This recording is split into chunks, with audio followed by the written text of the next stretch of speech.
So, how do emotional triangles operate? Well, once formed, emotional triangles are basically self organizing. They are perpetuated, continuated by distance, and they tend to be perverse. Let me take that first one. Um, they're self organizing. What I mean by this is that, in the sense that they establish stability in relationships that would otherwise be unstable.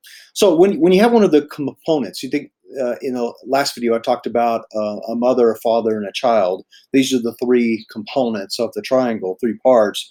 When one of the components is removed, say you take out the father, the mother, the child, um, or one of those components is significantly changed, that relationship becomes unstable.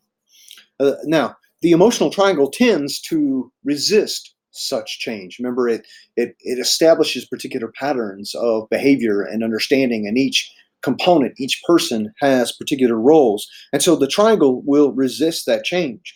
But in most triangles, one side is more conflictual. However, if the relationship is calm, trouble will tend to emerge in one of the other sides. Now, one of the examples that Friedman provides is has to do with in-law struggles. I don't know if you're watching this and you have an in-law. Perhaps you are blessed and have great relationships. Perhaps there's struggles there. But Friedman argues that most in-law struggles involve some sort of displacement. So, for instance, a daughter-in-law displacing issues with her own mother, and the mother-in-law displacing issues from her marriage. There tends to be a lot of that, and such struggles seem to seemingly just disappear or magically transformed when the daughter-in-law works on her relationship with her mother or her own daughter, right? Now, what about distance? Emotional triangles are perpetuated by distance. Now, distance doesn't mean geographical distance. And by the way, I've made the case earlier before that geographical distance does not address or diminish the emotional processes. They tend to freeze or go on hold and then pick right back up. That's why when we go home for Christmas or you go to family reunions, all of those emotional processes that were swirling the triangles, they resume almost, it seems, resume immediately. But distance can be perpetuated by secrets, by gossip, because the secrets and gossip keep people in the dark. They also can be perpetuated by criticism in the form of you statements. And you statements tend to push people away. Emotional triangles can also be perpetuated by excessive levels of privacy. If a leader wants to succeed in any given context, it's important to close those distances to address the secrets, the criticism, those kinds of things, and to not perpetuate them. That is, don't be one who participates in those kinds of things. When these distances are closed, when these issues are resolved, um, polarization is less likely to occur. Now, the third one I mentioned is emotional triangles are perverse.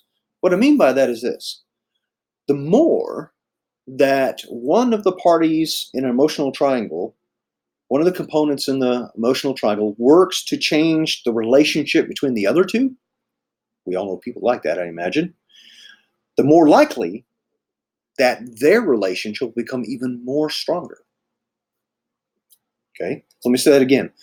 The more that one of the parties in an emotional triangle works to change the relationship of the other two, the likely it is that their position, their relationship, will become even stronger. Now, understanding this helps us account for the failure of coercion, the failure of therapy, and also for why the presence of a leader, a differentiated leader, can be so effective. So keep in mind this general rule: one can only change a relationship of which they are directly a part of. You cannot will change in other people. You cannot will change in a system. You cannot will change in your own family. But you can produce change in your family by being connected in that system and changing how you relate, how you behave, changing the rules and the roles, becoming more differentiated. And as you become more differentiated, what happens is the people that you're in relationship with begin to shift because of your differentiation. You begin to move and change how the triangle functions. I hope that makes a little bit of sense there. Thank you. That's just a brief video on how triangles operate.